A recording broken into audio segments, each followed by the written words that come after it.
आज संसद में राम मंदिर पर धन्यवाद प्रस्ताव लाएगी बीजेपी। दोनों सदनों के सांसदों को बीजेपी ने व्हीप किया जारी। लोकसभा में नियम 193 के तहत होगी चर्चा। राज्यसभा में भी राम मंदिर प्रस्ताव पर होगी चर्चा। नियम 176 के तहत चर्चा होगी। बीजेपी सांसद के लक्ष्मण और सुधांशु त्रिवेदी दे सकते हैं जवाब। आज 17वीं लोकसभा का आखिरी दिन। पीएम मोदी देंगे विदाई भाषण। शाम 5 बजे के करीब प्रधानमंत्री नरेंद्र मोदी का लोकसभा में विदाई भाषण होगा। नई संसद की कैंटीन में सांसदों के साथ बातचीत पर बोले पीएम मोदी, यूपीए की नाकामी देखकर हैरान हूं। राष्ट्र हित के चलते 10 साल रहे चुप। गृहमंत्री अमित शाह से मिले राष्ट्रीय लोक जनता दल के अध्यक्ष उपेंद्र कुशवाहा। बिहार की राजनीतिक स्थिति और राज्य में लोकसभा चुनाव की रणनीति पर हुई चर्चा। चौधरी चरण सिंह को भारत रत्न के ऐलान पर जयंत चौधरी ने जताया आभार। कहा केंद्र सरकार और पीएम मोदी को धन्यवाद। बाला साहेब ठाकरे के लिए भारत रत्न की मांग। राज ठाकरे ने चौधरी चरण सिंह, नरसिम्हा राव और स्वामीनाथन को भारत रत्न देने का स्वागत किया। कहा बाला साहेब को भी भारत रत्न मिले। सपा सांसद जावेद अली खान ने पीवी नरसिम्हा राव को भारत रत्न सम्मान देने पर उठाए सवाल। कहा सरकार बताए नरसिम्हा राव को किस आधार पर दिया गया भारत रत्न। बीजेपी सांसद मनोज तिवारी ने कांग्रेस पर बुरा हमला। कहा कांग्रेस कभी अपने परिवार से अलग किसी को सम्मान नहीं करना चाहती थी, न किसी के सम्मान होता हुआ देखना चाहती थी।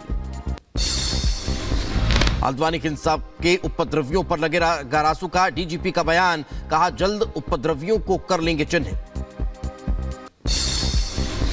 उत्तराखंड के मुख्यमंत्री धामी ने राजभवन राज्यपाल लेफ्टिनेंट जनरल गुरमीत सिंह से मुलाकात की और हिंसा को लेकर हालात के बारे में जानकारी दी। लखनऊ के हजरतगंज में जातिगत टिप्पणी करने पर राहुल गांधी के विरोध में उतरे बीजेपी कार्यकर्ता। विरोध में पुतला भी फूका। मध्य प्रदेश के पूर्व मुख्यमंत्री शिवराज सिंह चौहान ने गांव चलो अभियान का किया आगाज। बुधनी के लड़कुई गांव में शिवराज का फूल बरसाकर स्वागत हुआ। मुख्तार अंसारी के खिलाफ पुलिस की बड़ी कार्रवाई। पत्नी और सहयोगी के बैंक खाते को सीज किया। दिल्ली के नजफगढ़ में 2 लोगों की गोली मारकर हत्या। सलून में घुसकर आरोपियों ने की फायरिंग। उत्तर प्रदेश के अमेठी में दर्दनाक हादसा। कंटेनर की टक्कर से मां, बेटे और बहू की मौके पर मौत हुई। पुलिस ने ड्राइवर और कंडक्टर को हिरासत में लिया। महाराष्ट्र के पुणे में सलून अस्पताल में लगी भीषण आग। दमकल की कई गाड़ियां मौके पर पहुंची। पाकिस्तान में चुनाव नतीजे के बाद जंग जैसे हालात। अब तक के नतीजे में किसी पार्टी को बहुमत नहीं। पाकिस्तान आम चुनाव में इमरान समर्थित उम्मीदवारों के जीत सबसे ज्यादा सीटें हासिल करने वाला दल बना। 99 सीटों पर इमरान समर्थक जीते। पाकिस्तान में किसी भी दल को बहुमत न मिलने से मिलीजुली सरकार की संभावना। इमरान खान की पार्टी का बिलावल और नवाज संघ गठबंधन से साफ इनकार। काउंटिंग में धांधली को लेकर जमीयत उलेमाए इस्लामी ने पाकिस्तानी सेना को धमकी दी है। अमेरिका के फ्लोरिडा में छोटा विमान हादसे का शिकार हुआ। लैंडिंग के दौरान हुआ हादसा। गाजा में राफा में कुवैती अस्पताल के पास इजराइल ने किया हवाई हमला। आईडीएफ के हमले में करीब 8 लोगों की मौत हुई।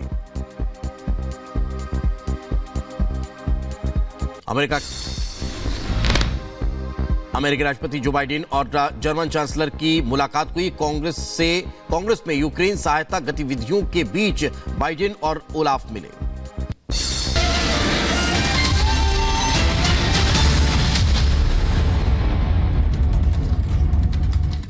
और अब बात करेंगे बजट सत्र की। सत्र का आज आखिरी दिन है और आज दोनों सदनों में यानी लोकसभा और राज्यसभा दोनों सदनों में आज राम मंदिर को लेकर धन्यवाद प्रस्ताव दरअसल पेश होगा। और इसको लेकर बीजेपी ने 3 लाइन का एक व्हिप अपने सांसदों के लिए जारी कर दिया और यह साफ तौर पर कह दिया कि सभी सांसदों को सदन के भीतर मौजूद रहना होगा। इसी पर रिपोर्ट देखिए। सियावर रामचंद्र की जय।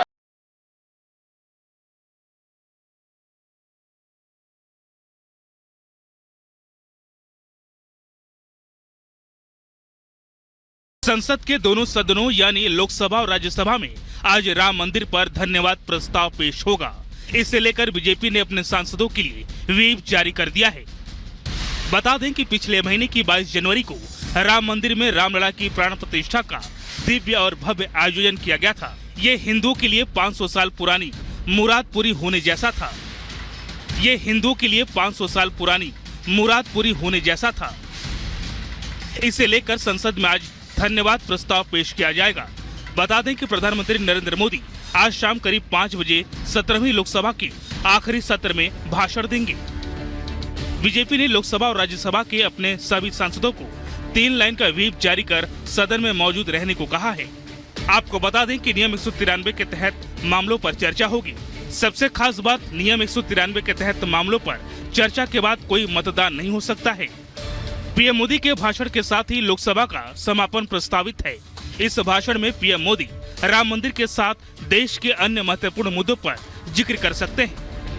इससे पहले बीजेपी शासित गुजरात विधानसभा में बजट सत्र के दौरान उत्तर प्रदेश के अयोध्या में नए मंदिर के निर्माण के लिए प्रधानमंत्री नरेंद्र मोदी की सराहना करने वाला एक प्रस्ताव सर्वसम्मति से पारित किया गया था।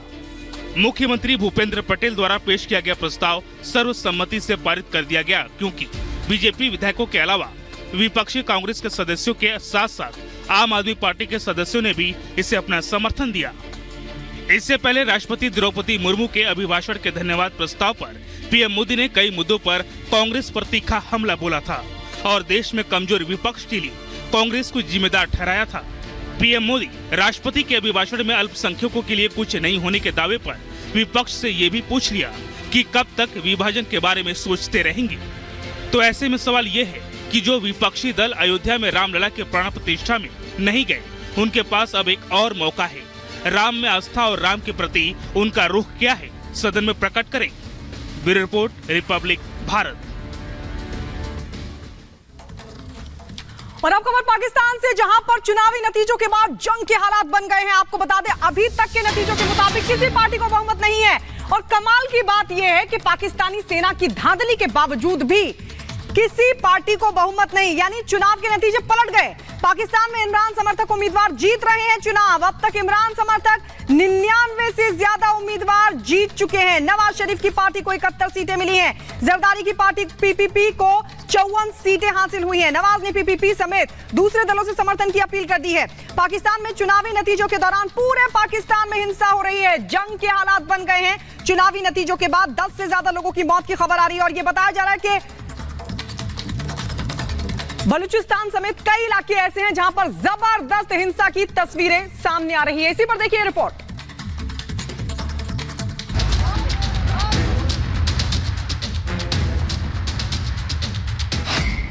नतीजों का इंतजार, पाकिस्तान में कोहराम। सड़क पर आवाम, पाकिस्तान में त्राहिमाम। सत्ता की लड़ाई, पाकिस्तानी फौज की हार। यह तस्वीर पाकिस्तान के नापाक हरकतों का सबसे बड़ा सबूत है। यहां बैलेट पेपर की खुलेआम लूट हो रही है। वोटों की लुटेरे बिलावल के बिगड़ेल शहजादे हैं, लेकिन चुनाव में फौज की दखल से आवाम नाराज है।